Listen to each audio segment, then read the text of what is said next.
Hi guys! Welcome back to About Wrap. I hope maganda ang inyong araw at maganda kayo today. Now, ang gagawin ko ngayon ay magme-makeup na naman using isang brand na hindi ko pa natatry before. Snoe.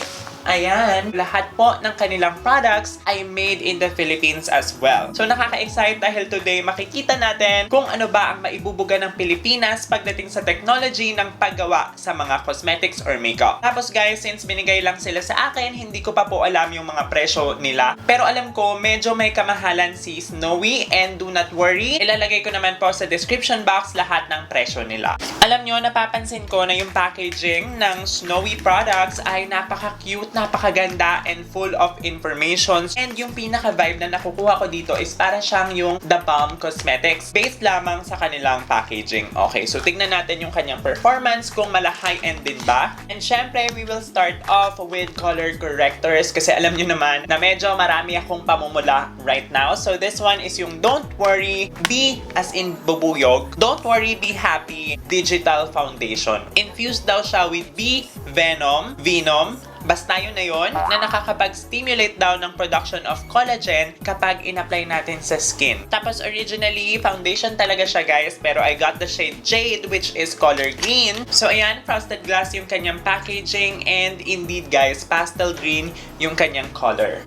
Medyo meron nga siyang kakaibang amoy honey. I will apply it using my finger lang sa mga redness ko.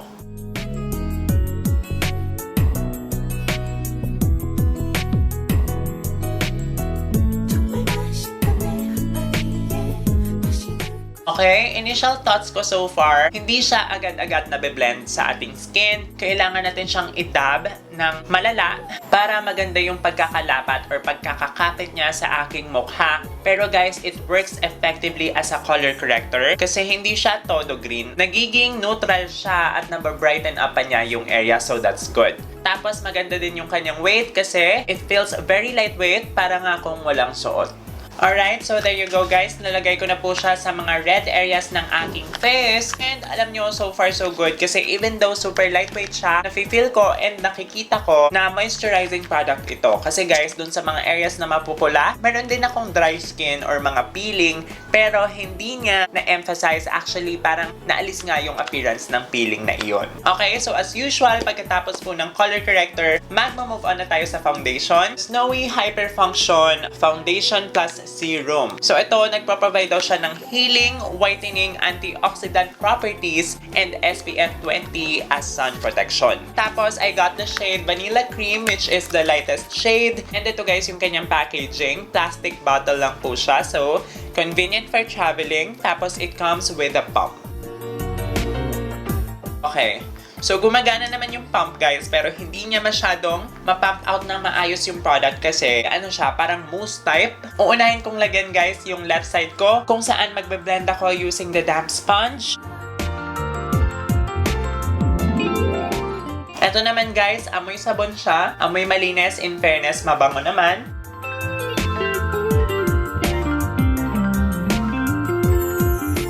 Ngayon pa lang masasabi ko na by using the sponge, yes, mabilis siyang ma-blend pero hindi ganun ka-full yung kanyang coverage. Kasi meron pa rin po akong mga nakikita na mga blemishes on some parts of my face. Pero okay na to.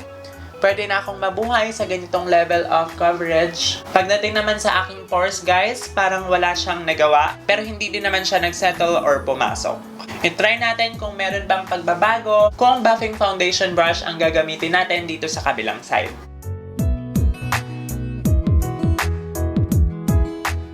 Ang bilis ng pangyayari guys. Mukhang mas madaling gamitin si brush pang blend at saka mas full yung kanyang coverage.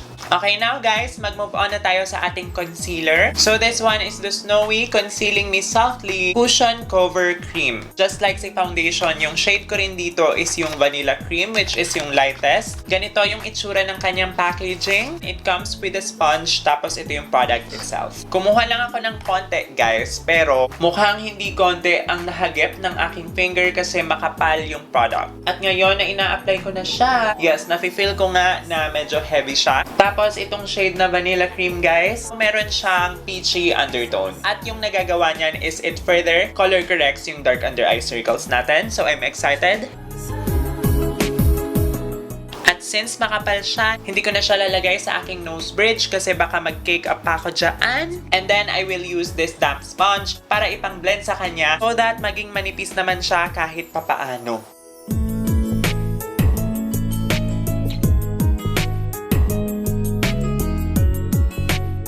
Alright, so there you go. Na-blend ko na po lahat ng mga liquids and creams na nilagay natin for our base. And right now, medyo malagkit na po ang lahat. So, it is proper na mag-set na tayo. Pero for now, parang gusto ko mag-bake kasi we have loose powder over here. So, ito guys, yung kanilang Powder Phenomenon Pore Erasing HD Powder. Talc-free daw siya, fragrance-free, paraben-free, at foil-free.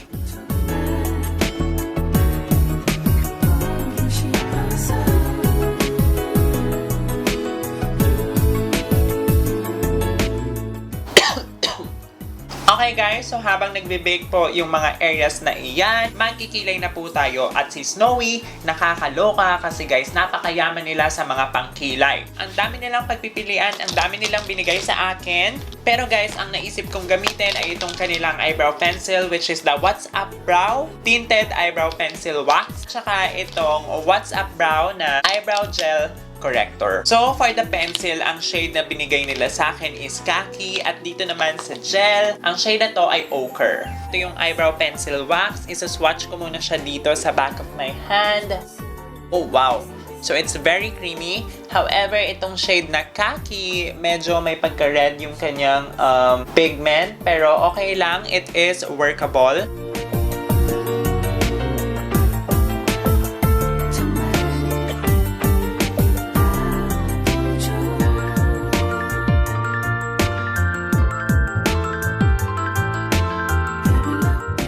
Okay, so yan lang muna yung ginawa ko guys. In-outline ko siya. Tapos, finill ko rin yung outer area. Kasi ito yung gusto kong darkest part ng aking kilay. However guys, ang masasabi ko, indeed, waxy nga yung texture nitong pencil na ito. Kasi guys, hindi ko masyadong ma-build up yung kanyang kulay. Kasi nagdi-build up din yung kanyang texture. Meaning, nagbubulto-bulto yung product. At bumibigat siya sa aking kilay. Oh, there you go. So, meron naman siyang kasama na spoolie guys sa kabila. It works in distributing yung product all over the kilay. Kaya mas naging manipis na yung kanyang texture ngayon. At mas nagmukhang natural. Okay guys, so ayan po yung itsura ng ating kilay so far. Now, lalagyan ko pa siya nitong eyebrow gel from Snoe. Tignan natin kung anong performance nito. It comes in a packaging like this. Ayan, squeeze tube. Tapos meron siyang dalawang mini brushes, isang angled brush, at saka isang detailing brush. Tapos, i-concentrate ko siya guys dito sa... Oh, wow! Okay, hindi nagbibiro ang pigmentation nito guys. So, ingat-ingat.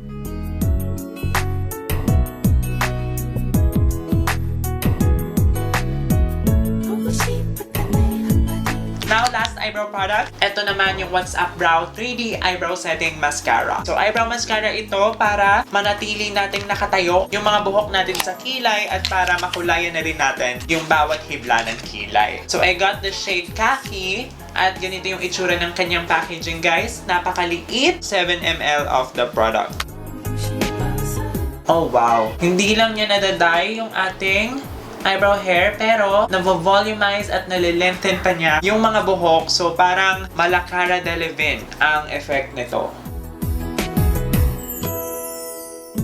Lilinisin ko lang yung perimeters niyan using the Concealing Me Softly Concealer na ginamit natin kanina.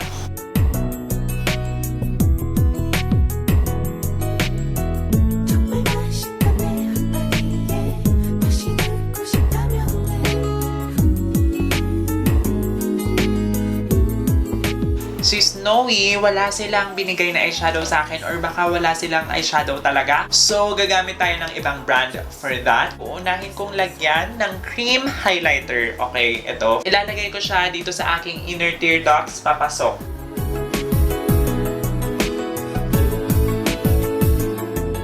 Tapos, kukuha ako ng eyeshadow palette. This one is yung Colourpop X My Little Pony collaboration. It's super cute. Ayan, ito yung gagamitin nating palette for today. Kukunin ko guys, this one. Itong shimmery na white.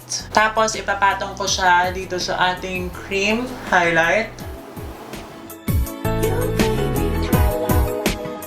Tapos, i-blend ko lang siya guys pataas para maging seamless yung kanyang itsura. And then, kukunin ko guys itong parang light purple na color. At ito guys, yung magsisilbing transition color natin. So, lalagay ko siya sa aking crease. Tapos, lalagay ko na rin siya dito sa outer part of my eyelid.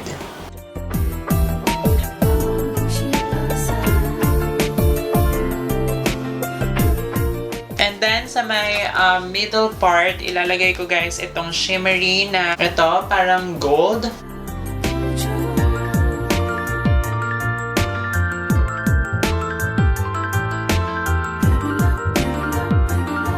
Tapos, I will further build up yung outer part ng aking eyes using this one, yung darker matte purple naman. Mostly, ipapako lang siya dito sa outer part. Tapos, i-blend ko siya pataas.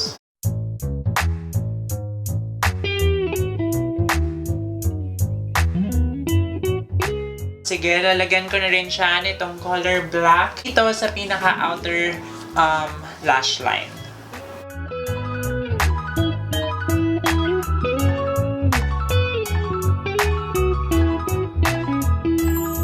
Okay, so medyo nakukulangan pa ako guys dito sa orange or parang gold sa gitna. So lalagyan ko siya nitong orange na pressed glitter shadow from the Focallure Luxury Glow Glitter na palette.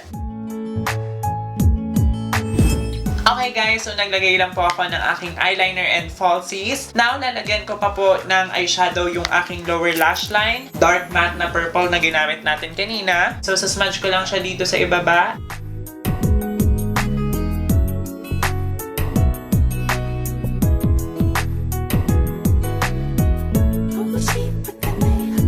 Okay guys, ngayon magta-tightline ako using a gel eyeliner. So, this one is yung Eyebrow na eyeliner from Snoe. So, ganito yung itsura niya guys. Nasa pot siya na ganito. And I got the shade Charcoal, which is, ayan, itim na itim talaga.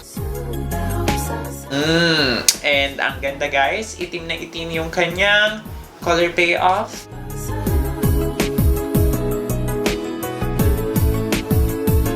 Ngayon, last step sa ating mata sa wakas ay ang mascara, and unfortunately wala akong mascara ni Snoe, but I have here yung Happy Skin Extra Drama na mascara. Ito yung kanilang collaboration with Catherine Bernardo. Tapos lalagyan ko rin yung aking bottom lash.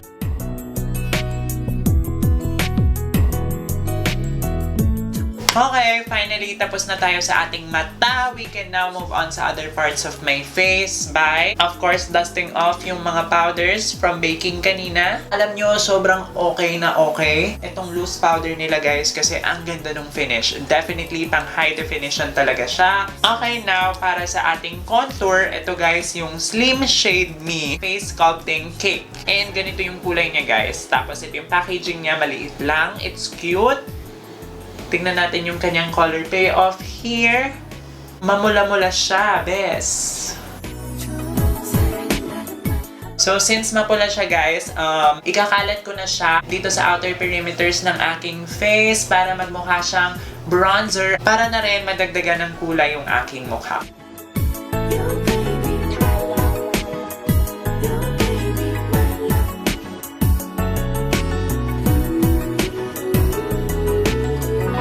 Guys, na wala po akong blush from Snoe. So, ang gagamitin ko ay itong Happy Skin na Longwear Powder Blush in the shade Love. For this look, gusto ko na even though pakak tayo, mabait pa rin. Okay, medyo pa-sweet pa rin. So, ayan, pink blush lang na parang glowing from within.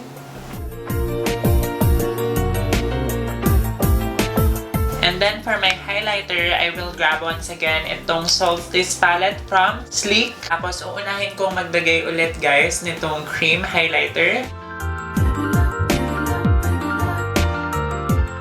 Tapos papatungan ko siya nitong purple or light purple highlight.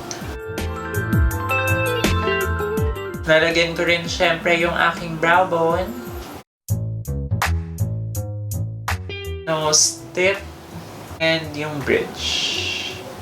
So, ayan. Finally, we can now move on sa pinaka-last na step, which is yung ating lipstick. Meron silang mga bagong melt into matte na liquid to matte lip colors. Ayan. So, we have 6 shades. Ayan guys, kita nyo naman, ang gaganda ng kulay ng lahat. They are all very wearable. So, since medyo putok na yung ating mata, gusto ko na lang maging mahinahon pagdating sa ating lips. So, ito guys is in the shade Pride.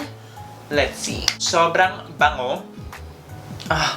This reminds me of childhood kasi as in, amoy aratiris. Okay, alam niyo yun, yung prutas na kulay pula. Definitely, liquid talaga siya at ganyan yung kanyang kulay. Tingnan ko naman itong si Cruel.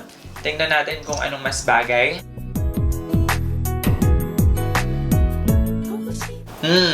Okay, ito na lang. Si Cruel na lang pala ang aking susuotin. Okay guys, so with one swipe, ang ganda na ng kanyang color payoff. At the same time, sobrang lightweight niya kasi guys, liquid talaga siya. Para siyang lip tint, pero yung kanyang pigment is pang liquid lipstick.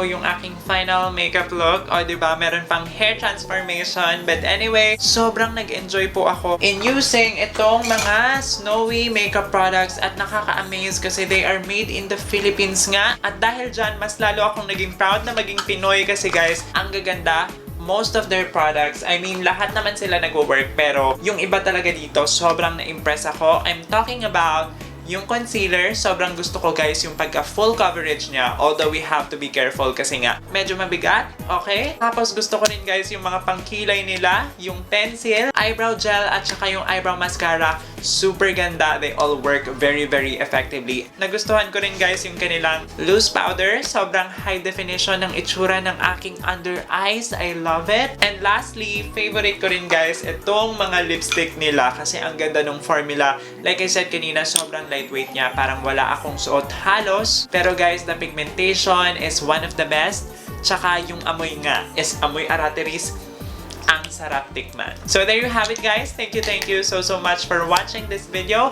Kung nag-enjoy ka, then please do click the thumbs up button. Mag-subscribe ka na rin sa akin please for more beauty videos. Also, follow me on my other social media sites para naman sa mga selfies ko sa Instagram, sa Twitter, at sa Snapchat. Ako po si @AfonzU.